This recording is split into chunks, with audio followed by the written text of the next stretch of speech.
তো এখানে আমরা শুরু করছি বায়োলজিক থেরাপি থেকে। তো বায়োলজিক থেরাপিকে এটা কিন্তু টার্গেটেড ড্রাগ থেরাপিও বলা হয়, টার্গেটেড ড্রাগ থেরাপিও বলা হয়।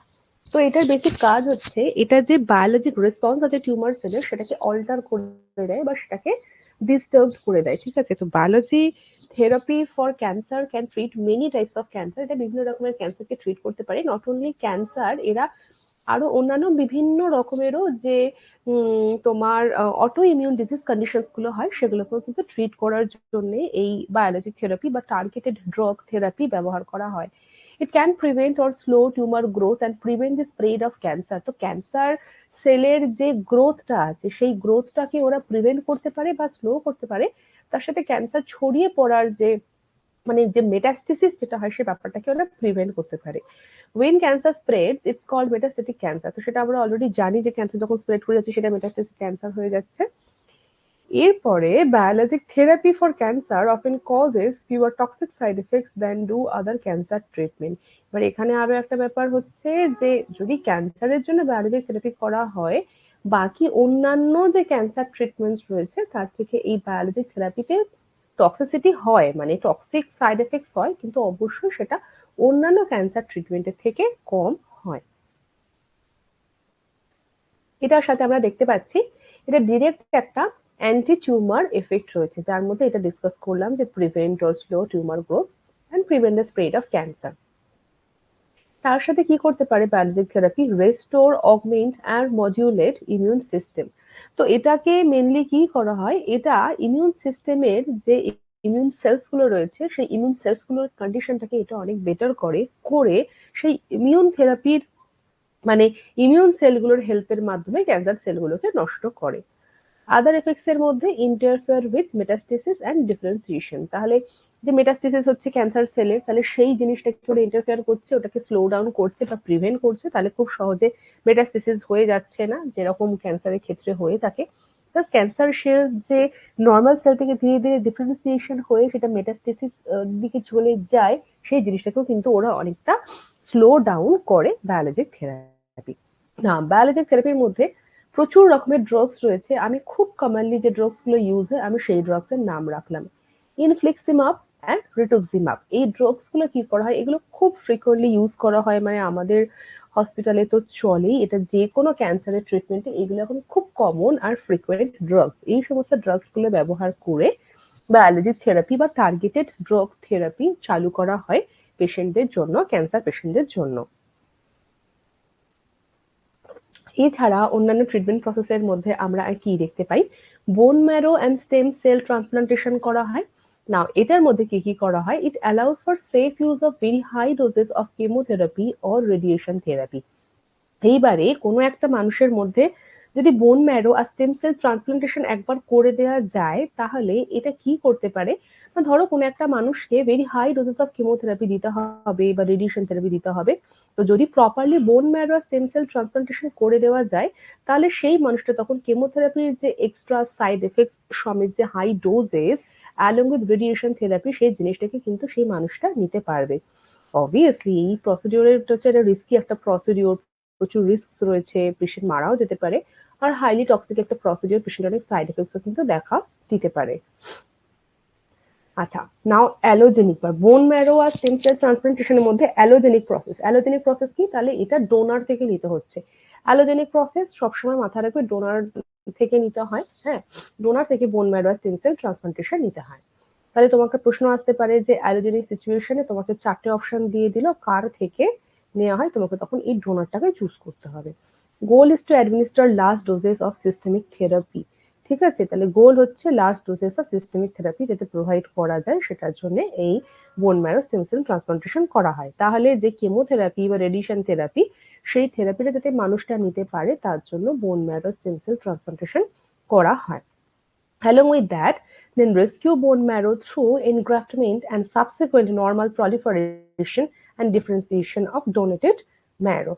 তাহলে যখন এই যে বোন ম্যারোটা এনগ্রাফটমেন্ট আর subsequent normal proliferation differentiation of donated bone marrow, মানে একজন মানুষের কাছ থেকে যখন বোন ম্যারোটা নেওয়া হলো সেটাকে রেস্কিউ করে নেওয়া হলো, গ্রাফট হিসেবে যখন ওটাকে তোলা হয়, তোলার পরে সেটাকে যখন আরেকটা মানুষের শরীরে দেওয়া হয় তখন সেই বোন ম্যারো স্টেম সেল ট্রান্সপ্লান্টেশনের প্রসেসটা কমপ্লিট হয়। অটোলোগাসের ক্ষেত্রে কি না, অটোলোগাসের ক্ষেত্রে পেশেন্টের নিজস্ব বোন ম্যারোই তাকে আবার প্রোভাইড করা হয়। এই ক্ষেত্রে কি করা হয়, marrow is removed, treated, stored and reinfuse. তো ওই পেশেন্টের শরীর থেকে ম্যারোটাকে ফার্স্টে বের করা হবে, বের করার পরে সেটাকে ট্রিট করা হবে, প্রপারলি স্টোরেজ করা হবে, দেন আবার রিইনফিউজড করা হবে।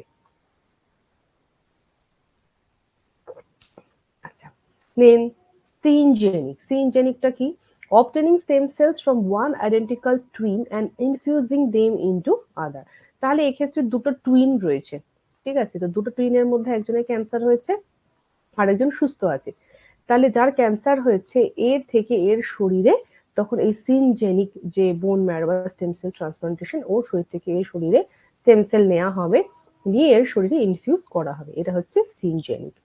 ডোনার থেকে নিয়ে পেশেন্টকে দেয়া হলো, কিন্তু এইখানে ডোনার আর পেশেন্ট দুজনেই হচ্ছে টিউন। আচ্ছা, নেক্সট হচ্ছে হারভেস্টিং। হারভেস্টিং মানে হচ্ছে এই প্রসেসটা, মানে এই যে বোন ম্যারো আর স্টেম সেল নেওয়ার যে প্রসেসটা, এটা ওটিতে করা হয়, এই প্রসেসটাকে বলা হয় হারভেস্টিং। হারভেস্টিং মানে বেসিক্যালি মানে ওই একটা কাজ করে জিনিসটাকে তৈরি করা বা আনানো বা বানানো, সেটারই প্রসেস, ঠিক আছে, হারভেস্টিং। তো মাল্টিপল অ্যাসপিরেশনস ক্যারিড আউট, প্রচুর প্রচুর মানে টেনে বের করা হয়, গ্রাফট তোলা হয়, ঠিক আছে, তো এই জিনিসটাকে বলা হয় অ্যাসপিরেশন। কোথায় করা হয়, খুব কমন জিনিস হচ্ছে ইলিয়া ক্রেস্ট আর স্টারনাম, এই দুটো থেকে করা হয়, কারণ এই দুটো থেকে খুব সহজে হেলদি বোন marrow and stem cell transplantation করা হয়। এটা আমি নিজে ওটিতে দেখেছি যে ইলিয়াক ক্রেস্ট থেকে তুলে বোন তুলে ট্রান্সপ্লান্টেশনের জন্য ইউজ করা হচ্ছে বা অ্যাসপিরেট করে ইউজ করা হচ্ছে। May be treated to remove cancer cells if autologous. এইবারে যদি এটা একটা অটোলোগাস সিচুয়েশনে যদি হয়, সেক্ষেত্রে কি করা হবে, এটাকে ট্রিট করা যেতে পারে যদি পেশেন্টের ক্যান্সার থেকে থাকে সেই ক্যান্সার সেলগুলোকে নষ্ট করার জন্য। ক্রায়ো প্রিজার্ভ, অনেক ক্ষেত্রে কি করা হয়, যদি পেশেন্টের অলরেডি ক্যান্সার সেল প্রেজেন্ট থেকে থাকে, যদি ওই প্রসেসের মাধ্যমে করা হয়, তখন সেক্ষেত্রে অবভিয়াসলি সেটাকে প্রসেস করা হবে, তারপরে পেশেন্টের শরীরে ইউজ করা হবে।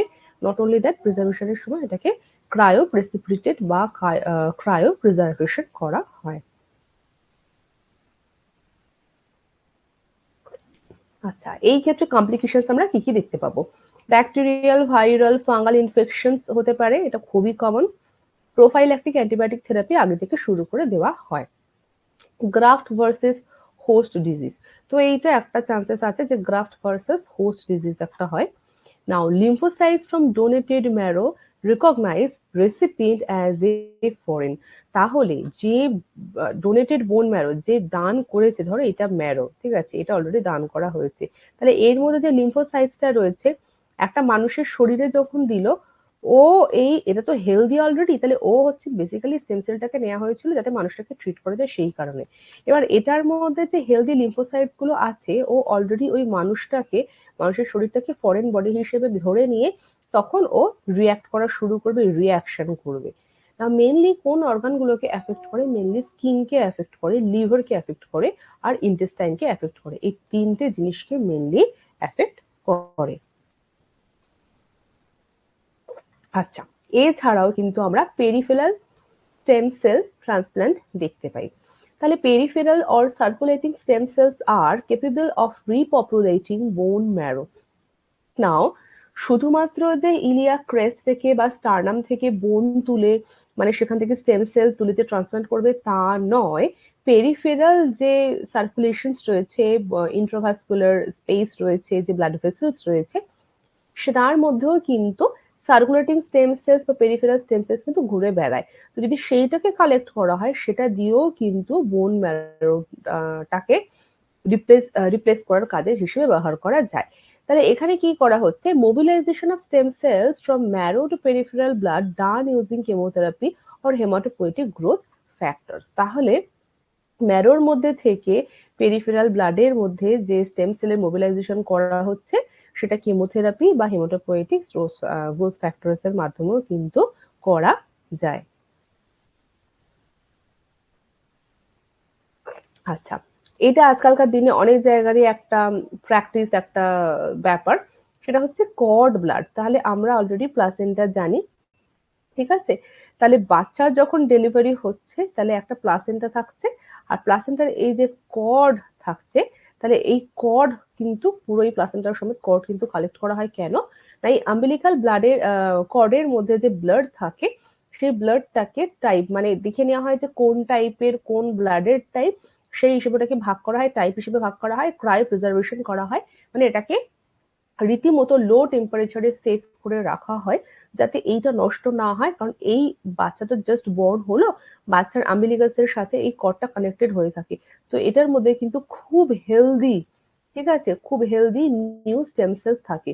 তো এইগুলো হচ্ছে খুব ভালো কাজ করে। অলরেডি আমাদের হসপিটালে এটা নিয়ে একটা রিসার্চ এর কাজ হওয়ার একটা কথা চলছে, ঠিক আছে? তো এইটাতে কি করা হচ্ছে না, এইটার কনসেপ্টটা হচ্ছে যে এই যে হেলদি স্টেম সেলস গুলো রয়েছে, বেসিক্যালি একটা বাচ্চার শরীরে যখন একটা স্টেম সেলস থাকে তখন এই স্টেম সেলসটা থেকে ও হার্টের সেল বানাতে পারে, ও ব্রেনের সেলস বানাতে পারে, ও কিডনির সেলস বানাতে পারে, ও স্কিন সেলস বানাতে পারে।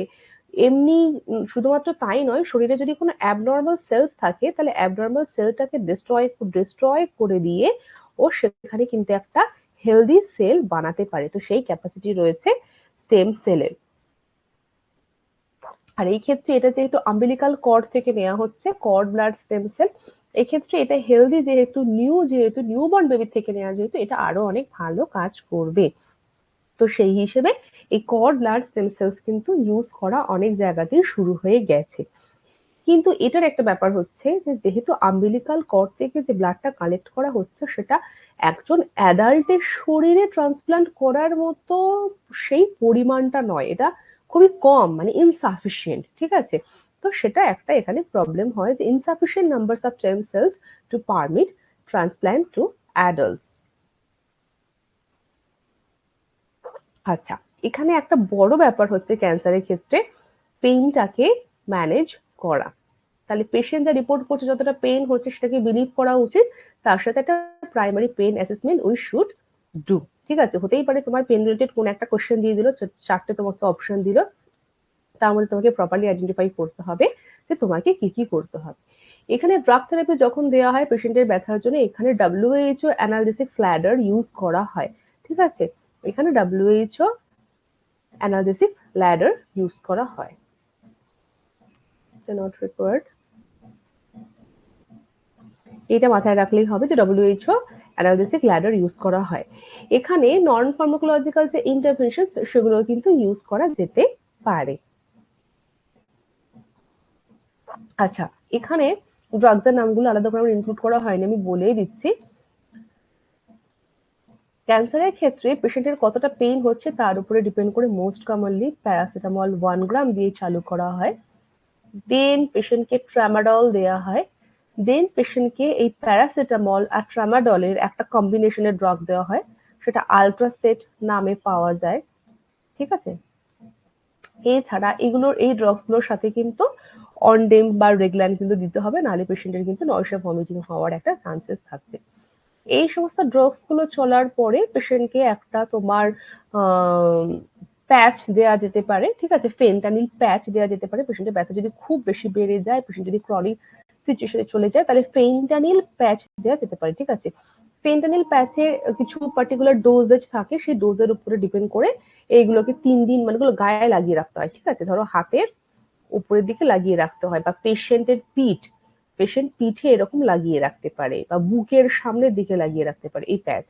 এই প্যাচগুলো 3 দিন চলে, 5 দিন চলে, 7 দিন চলে, ডিপেন্ডিং অন যে ওতে কতটা ডোজেজ রয়েছে। এছাড়া এত কিছু করে যদি পেশেন্টের ব্যথা কন্ট্রোল করা না যায়, সেক্ষেত্রে মরফিন সালফেট, ঠিক আছে? মরফিন সালফেটের 2 রকমের ডোজ হয়, একটা হয় ইনস্ট্যান্ট রিলিজ 10, আর একটা হয় সাস্টেন রিলিজ 30। তো পেশেন্টের কতটা ব্যথা হয়েছে তার উপরে ডিপেন্ড করে instant release morphine sulphate 10 dose দেওয়া হয়, বা সাস্টেন রিলিজ লং টার্মে হিসেবে এটা ক্রনিক পেইন কন্ডিশনে চলে যায়, সাস্টেন রিলিজ 30 হিসেবে দেওয়া হয়। তো এত রকমের ড্রাগস কিন্তু দেওয়া যায় একটা পেশেন্টকে। আচ্ছা, we should keep in mind about psychological support. Psychological সাপোর্টের মধ্যে কেয়ারিং অ্যাটিটিউড রাখতে হবে, পেশেন্টের কথা ভালো করে শুনতে হবে। ডিস্ট্রেসিং যে সিমটমস গুলো হতে পারে সেটা পেশেন্টকে আগে থেকে নলেজ একটা প্রোভাইড করো। পেশেন্টের সাথে প্রপার একটা রিলেশনশিপ মেইনটেইন করতে হবে।